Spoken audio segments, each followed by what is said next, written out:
ঘরের পাম গাছের পাতার সামনের দিকের অংশটুকু খারাপ হয়ে গিয়েছিল, মানে খয়েরি রং ধরতে শুরু করে দিয়েছিল। তো সেই জন্য পাতার এই সামনের অংশটুকু খুব সুন্দরভাবে সমান করে দেখো কেটে নিচ্ছি। তো হ্যালো বন্ধুরা, গুড আফটারনুন। কেমন আছো তোমরা সবাই? আশা করছি সকলেই বেশ ভালো আর সুস্থ রয়েছো, আর ঈশ্বরের কৃপায় তোমাদের ভালোবাসায় আমিও কিন্তু বেশ ভালো আছি। আজ হলো রবিবার, আর এখন ঘড়ি কাটায় সময় হচ্ছে বিকেল 5টা মতো। আজকের ব্লগটা এখন থেকেই তোমাদেরকে সাথে করে নিয়ে শুরু করলাম।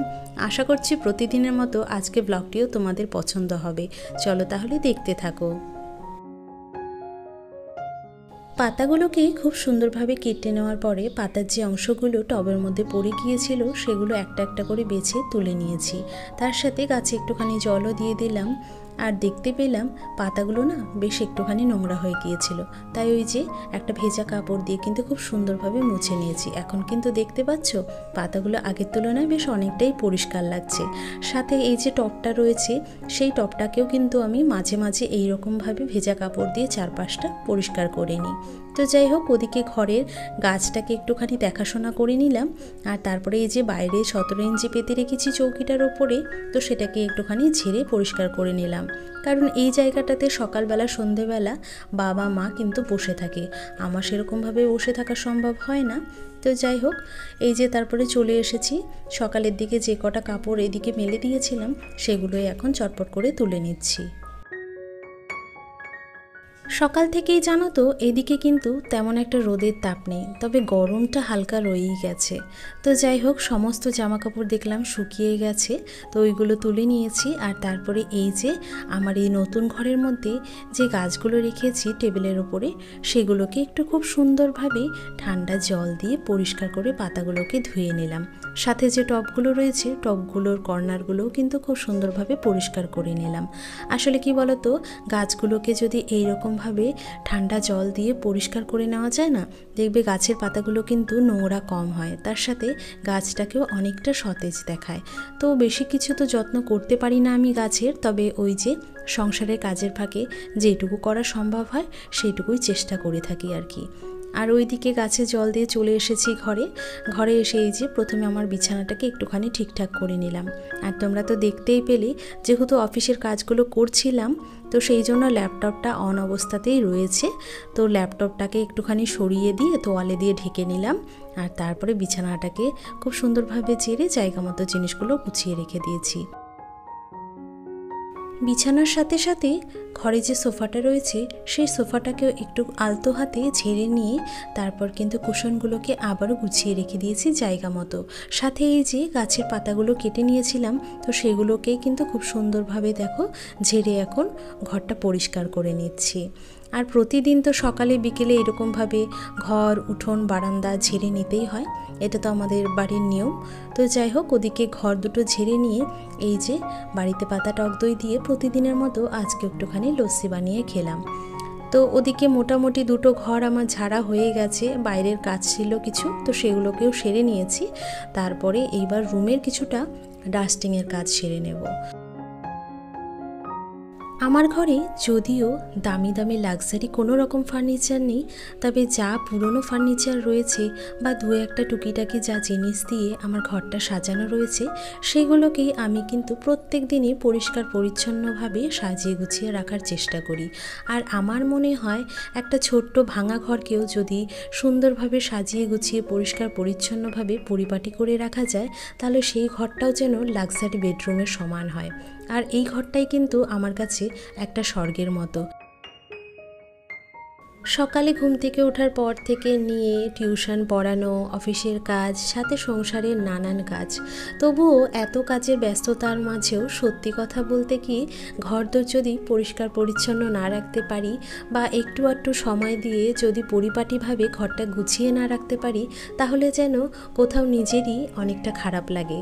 আর এই কাজগুলো করতে সত্যি আমি ভীষণ পরিমাণে ভালোবাসি, সেই কারণে একদিন অন্তর অন্তর আমি কিন্তু ঘরের ফার্নিচার থেকে শুরু করে যা যা জিনিস রয়েছে সেগুলো ক্লিন করেই থাকি, আর সেটাই তোমাদের সাথে একটা ভিডিওর মাধ্যমে তুলে ধরার চেষ্টা করি।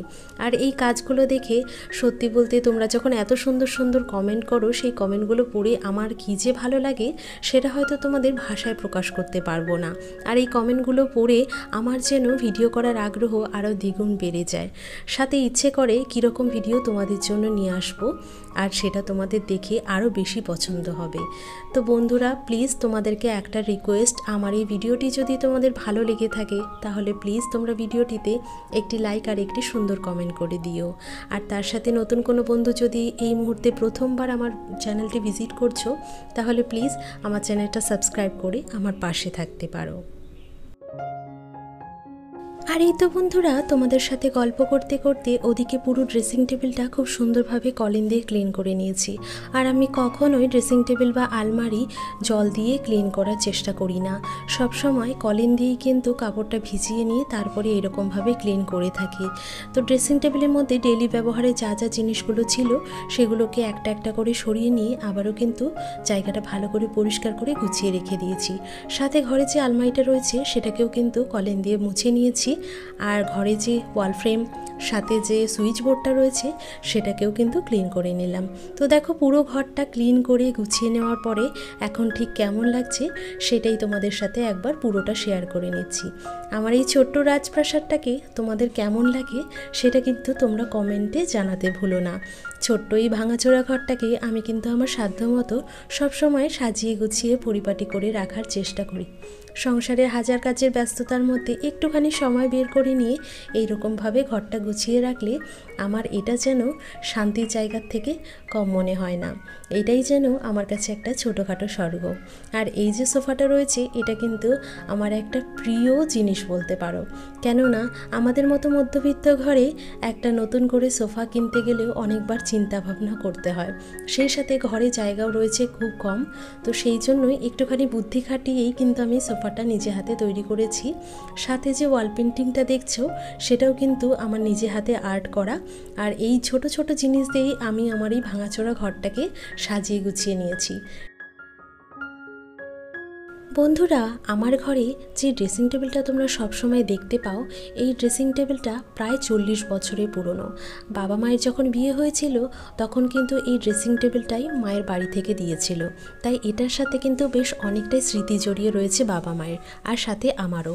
তো সেই জন্য সবসময় এই স্মৃতিজড়িত জিনিসটাকে আগলে রাখার আর সুন্দরভাবে রাখার কিন্তু চেষ্টা করি।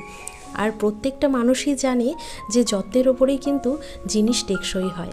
আমরা যে জিনিসটাকে যতটা যত্ন করে রাখবো সেই জিনিসটা কিন্তু ততটাই ভালো থাকবে। আমার বেডরুমটা পুরোপুরি সুন্দরভাবে গুছিয়ে নিয়ে এখন চলে এসেছি মায়ের ঘরে। এই যে কাপড় কটা তুলে নিয়ে এসেছিলাম এগুলোই কিন্তু এখন চটপট করে গুছিয়ে নেব। জানো তো, কাপড়গুলো তুলে নিয়ে এসে দেখলাম আমার নাইটিটা ভেজাই রয়েছে, তার সাথে মায়ের শাড়িও একটা ভেজা রয়েছে। তো সেগুলোকে বাইরের দড়িতে মেলে দিয়েছি। আর যে কটা কাপড় দেখলাম একদম শুকনো রয়েছে তো সেগুলোকেই একটা একটা করে দেখো আমি গুছিয়ে নিলাম। তো চলো এগুলোকে নিয়ে গিয়ে আলনাতে সুন্দর করে সাজিয়ে রাখতে হবে। তবে তার আগে এই বিছানাটাকে ভালো করে ঝেড়ে নিই। প্রত্যেক দিন জামা কাপড়গুলো গোছানোর পরে আমি কিন্তু বিছানাটাকে ঝেড়ে থাকি, কারণ জামা কাপড়গুলোর মধ্যেও ধুলোবালি কিন্তু চলে আসে। যতই আমি ঝেড়ে নিয়ে আসি না কেন তবুও প্রত্যেক দিন দেখি যে জামা কাপড়গুলো যখন গোছাই তারপরে বিছানার মধ্যেও ধুলো ময়লা পড়ে যায়। আর এই তো বন্ধুরা, ওদিকে বিছানাটাকে খুব ভালো করে ঝেড়ে নিয়ে চলে এসেছি এই আলনাতে জামা কাপড়গুলো গোছাতে। তো দেখতে দেখতে একটা করে জামা কাপড় কিন্তু খুব সুন্দরভাবে পরিপাটি করে দেখো গুছিয়ে নিয়েছি। এখন কিন্তু আলনাটা দেখতেও অনেকটা সুন্দর লাগছে। তো বন্ধুরা, আজকের মতো এখানেই বিদায় নিচ্ছি। কাল দেখা হচ্ছে আবারও একটা নতুন ভিডিওর সাথে।